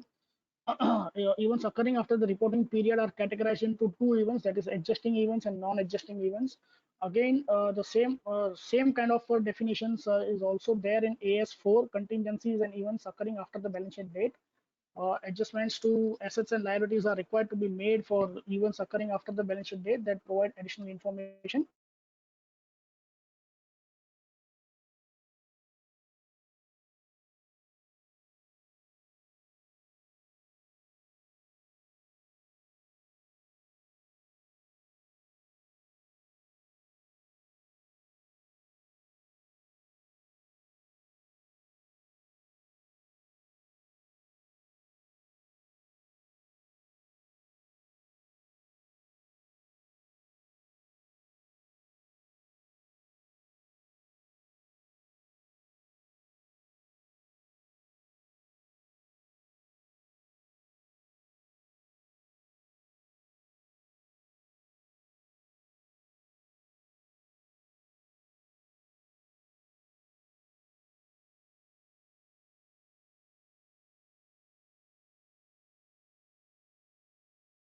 Hello. Sir, now you got connected. Hello. So am I audible? Yeah, I'm really sorry. I'm really sorry for that. Am I audible No right problem, now? sir. You're audible, but you got disconnected for last 30 seconds or so, sir. When that battery pop-up came up, right? Yeah. So I given you the right again. Now you can continue, sir. For last 30 seconds or so, you So am I audible right was now? paused. Yeah, you're audible, sir. You're audible and visible. The screen is also visible. Okay. Yeah, so coming to SA 560 subsequent events. So as I said, in Ind AS 10 and AS 4, subsequent events are defined properly. What are these events which are occurring after the reporting period, that is after 31st March 2000, whatever the financial year is. What are the auditor's responsibility with relating to such subsequent events? And first of all, is auditor mandated to check whether the subsequent events have any effect with relating to the financial statements of the reporting period. So this essay deals with the auditor's responsibility relating to subsequent events in an audit of a financial statements. The date of the audit report informs the reader that the auditor has considered the effect of events and transactions of which the auditor becomes aware and that occurred up to the date. So we'll see that in the further slide. What are the subsequent events and till what time auditor is responsible to report such subsequent events in the reporting financial statements. So the objective is to obtain sufficient appropriate audit evidence about subsequent events and its implication on financial statements and treatment of facts known to auditor after the audit report. So let's understand what are subsequent events and till what time auditor is responsible to report or to comment on the subsequent events. See, there is a date of financial statements, that is say 31st March of 1 year. There is a date of audit report which comes generally after say 2 or 3 months after the 31st March. And there is one date of issue of financial statements to the regulators or to the TCWG or the shareholders. So amongst these 3 dates, what are the subsequent events that are supposed to be reported or supposed to be mandated by the standard to have some procedures performed by auditor? So between the date of financial statements and date of auditor report, the auditor is supposed to perform procedures to obtain sufficient appropriate audit evidence with relating to the events which have occurred after the date of financial statements but have some impact on the reporting financial statements. Now, within these events, there are 2 types of events, that is adjusting event and non-adjusting event. Adjusting event means it bears some kind of adjustment with related to the financial statements of a reporting period. That is, some kind of adjustment has to be made with relating to those financial statements. Non-adjusting events are doesn't require any adjustment. They might come with disclosure or without disclosure. Coming to the right hand side of the chart, after the date of audit report and before the issuance of financial statements, is there any obligation with relating to performance of any audit procedure by auditor? So this essay prescribedly says that there is no obligation to perform any audit procedures after the date of audit report. Such events which are occurring after the date of audit report can be dealt upon as per these auditing standards. That is, if management agrees to amend the financial statements, then first of all, you have, as an auditor, it is a responsibility to give a letter that do not rely on the audit report which was issued earlier, and accordingly, auditor has to revise the audit report as per the revised financial statements.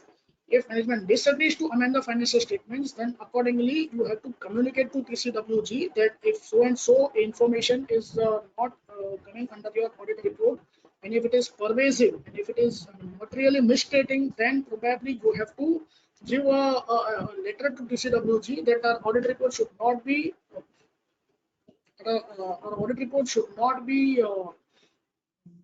taken up by TCWG or by shareholders, and if it is not pervasive and not materially misstatement, then you can ignore it. There is no need to do anything. So accordingly, my audit as an auditor's responsibility is to check all the subsequent events that have occurred till the date of audit report, because it gives an indication to the users of financial statements that all the events that have occurred till the date of audit report have been considered by auditor as far as the reporting financial statements are concerned. So what are the procedures that are supposed to be done by an auditor with respect to subsequent events? First of all, understand the management's procedure. Now, what is management's procedure is the management has to design a procedure that whatever subsequent events have occurred, which are material and which are impacting my financial statements of the previous year, have been undertaken. And if they have undertaken, then does it require any kind of adjustment relating to the financial statements of the previous year? Inquire with management and TCWG about subsequent events. If there are any subsequent events, then what are the procedures or what are the adjustments that have done by the management to the financial statements? Also, one more audit procedure is to read the minutes of the subsequent year. I mean, say for example, for March 2022, read the subsequent minutes after April 2022 or from April 2022, whether any subsequent events have occurred which are material and require some kind of adjustments with respect to the financial statements of March 2022. Also, in case of listed entities where the interim financial statements or say limited review occur, you can have an access to those financial statements, and if it requires any kind of adjustments with respect to any material event, then again the financial statements of reporting period would require some kind of adjustments. So these are broadly 3 audit procedures which are supposed to be done by auditor with respect to subsequent event. Also, one very important aspect is to obtain a management representation letter from management with relating to subsequent events and stating that all the subsequent events which are having a material impact on the financial statements have been considered for, and there are no such subsequent events which have been ignored or which doesn't require any adjustment. Also, in case of say for example, in some of the audit procedures, say I'll give you an example of going concern.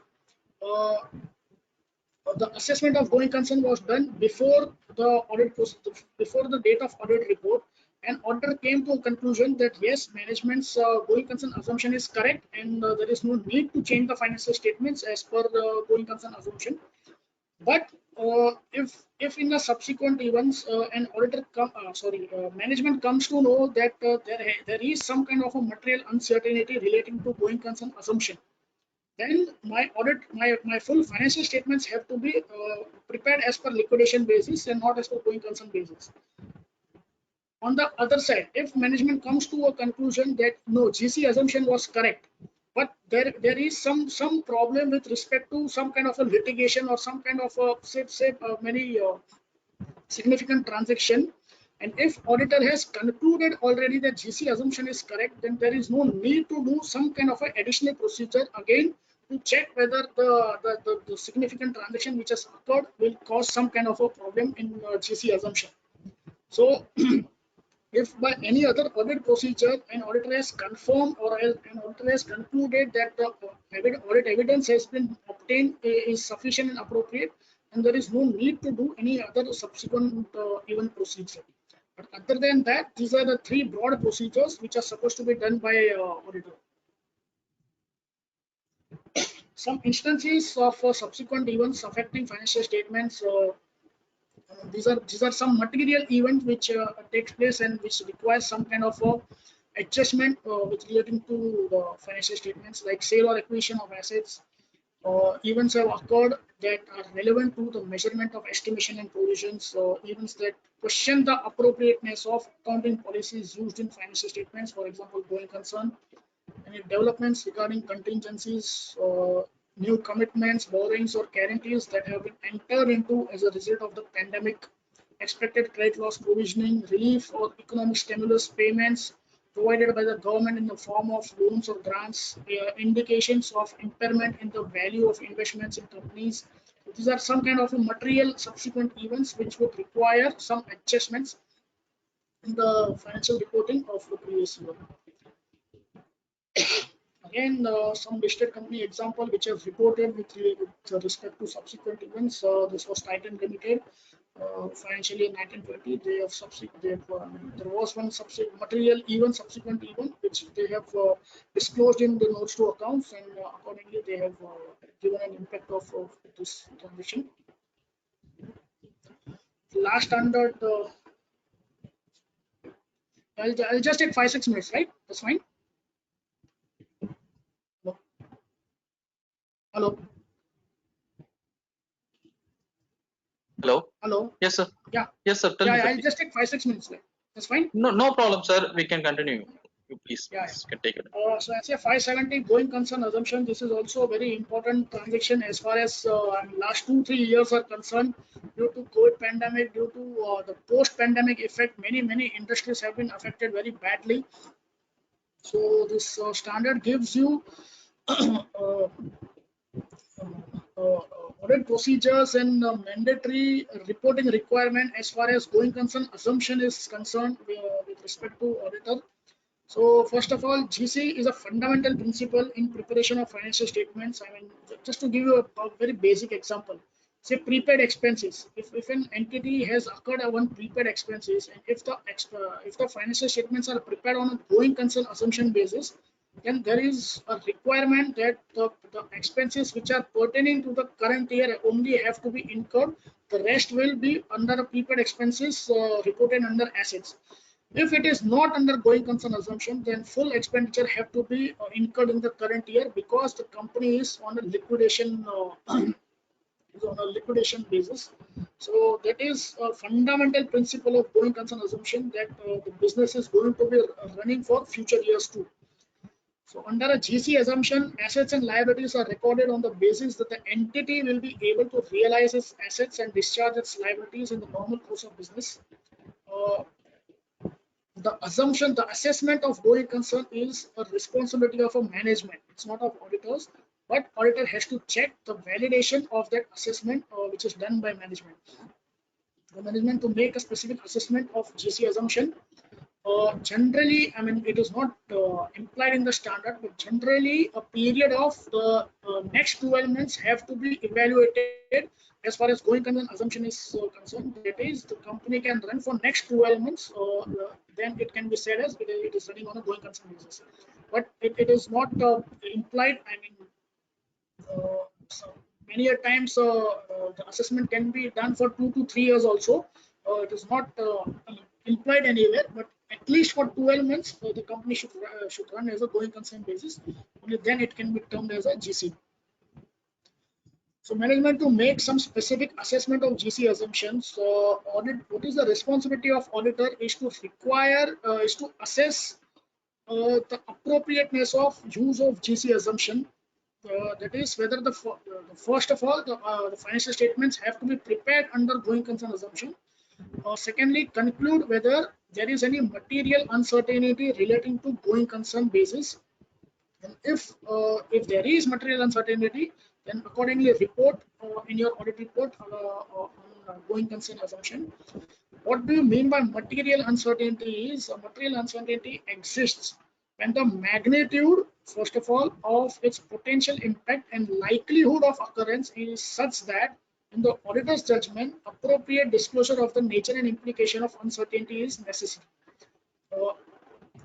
So just to give an example, if a company is not able to pay its borrowings, its loans, then the magnitude of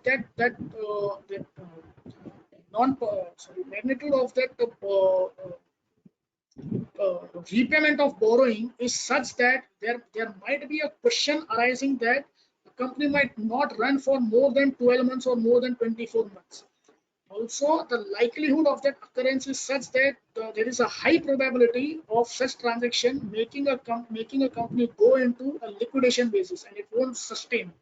So these transactions give a significant doubt to auditor that there will be some material uncertainty relating to the going concern assumption.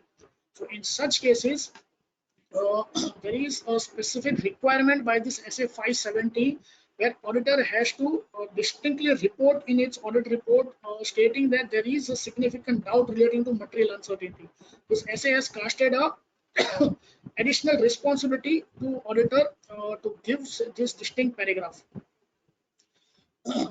So first of all, what are the indicators of going concern assumption? There might be three kinds of them, three types of going concern problems. So, material uncertainty relating to going concern.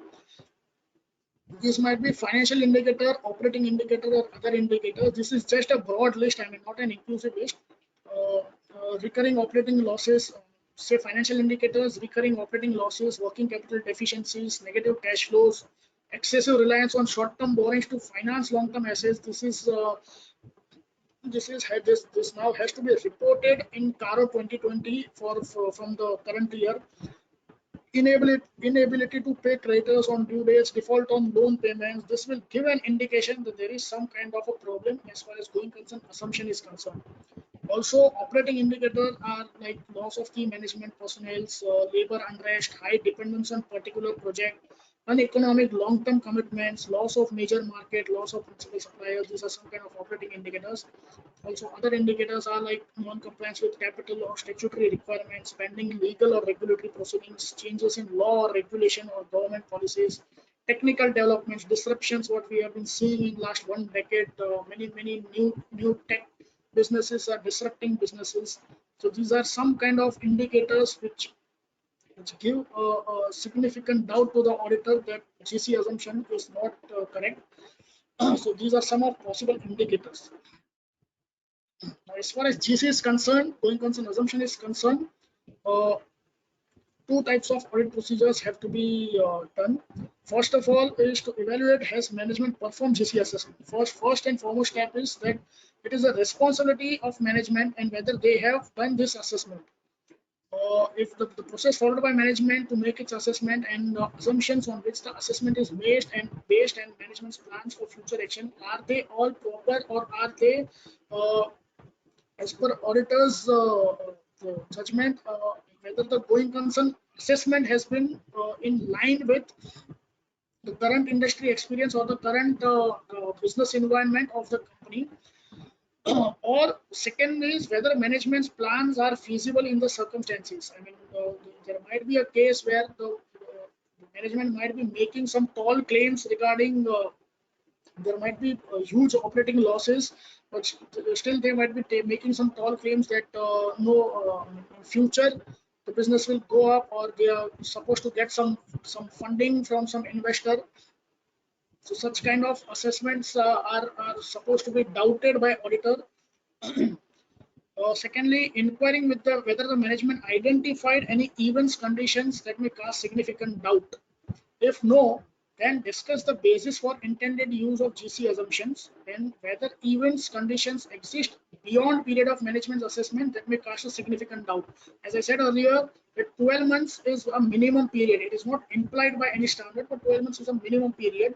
But if say beyond 12 months, there is a possibility that the GC assumption might not work, then auditor has to inquire that what are the future plans, say after 12 months, whether the GC assumption is appropriate or not.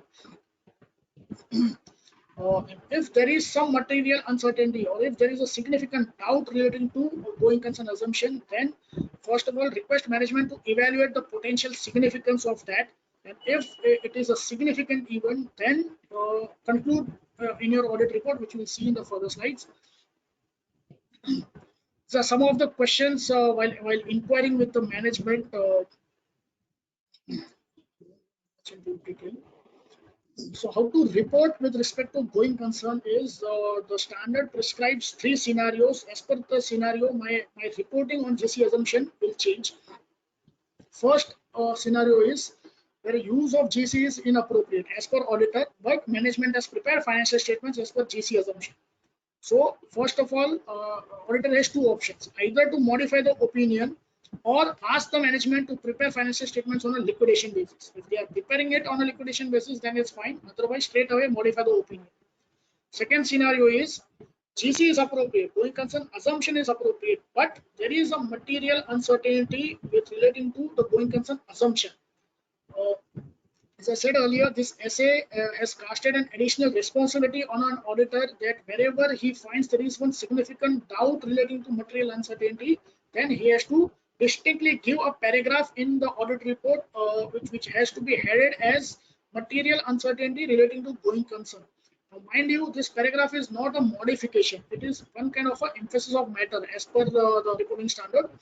It is one kind of an emphasis of matter, but it is not a modification.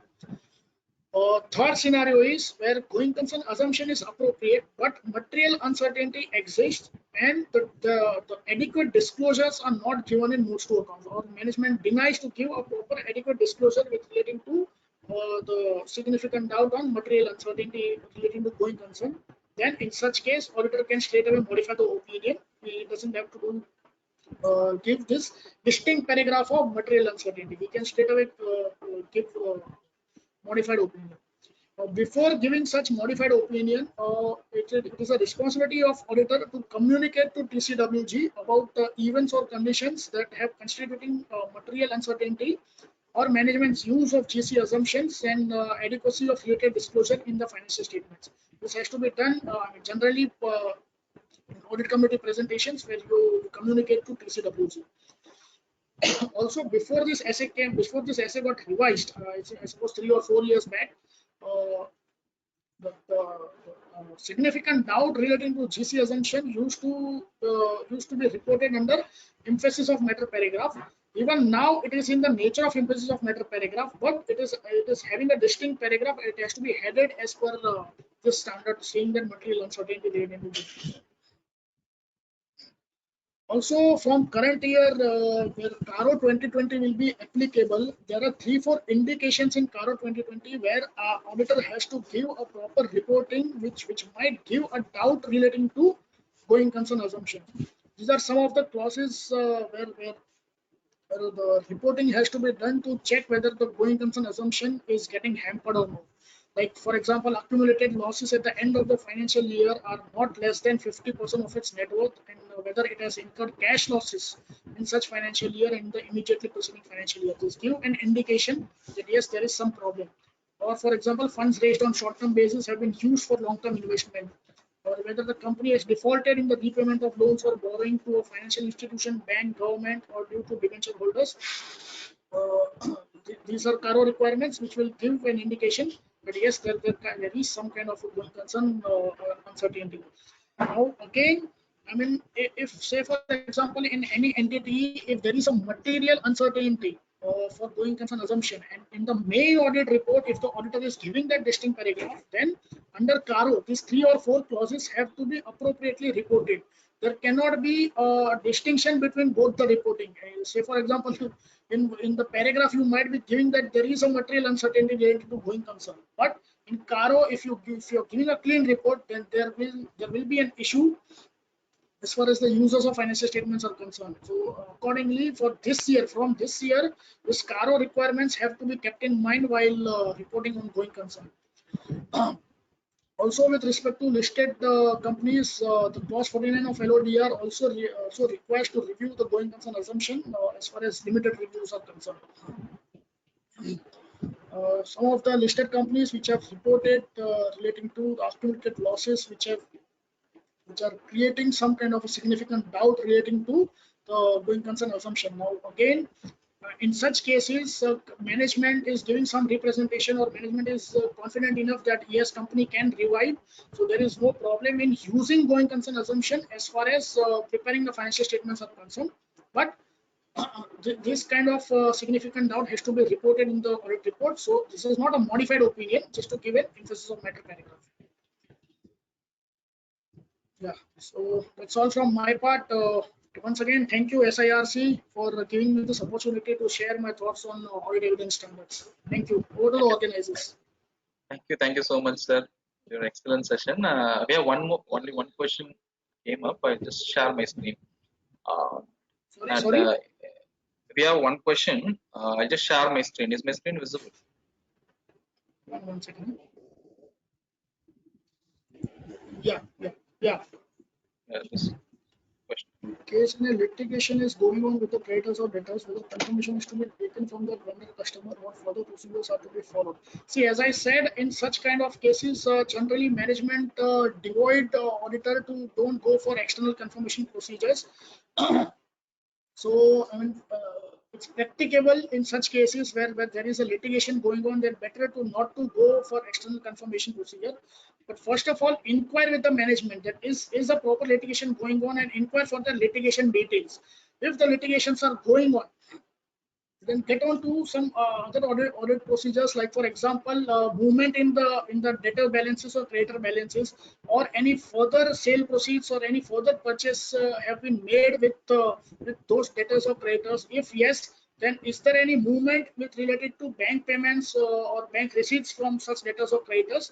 And accordingly, you have to justify that the balance at which the debtor or creditor is standing is not overstated or understated. Yes, sir. There's one question, and if there's any question that came up over mail or something, we'll send it to you in over mails if possible. In time permits, you can respond it also. And we'll share your email ID to the participants. And regarding to the presentation, sir, will you be sharing the material with us as a PDF format so we can circulate among the registered participants? So some of them have asked for the same. And thank you so much for your time spent here. On behalf of SIRC chairman and office bearers in the absentia, thank you so much for your time spent here, sir, for knowledge dissemination. Thank you so much. Look forward to have much more sessions, sir. Thank you. Thank you. Thank you.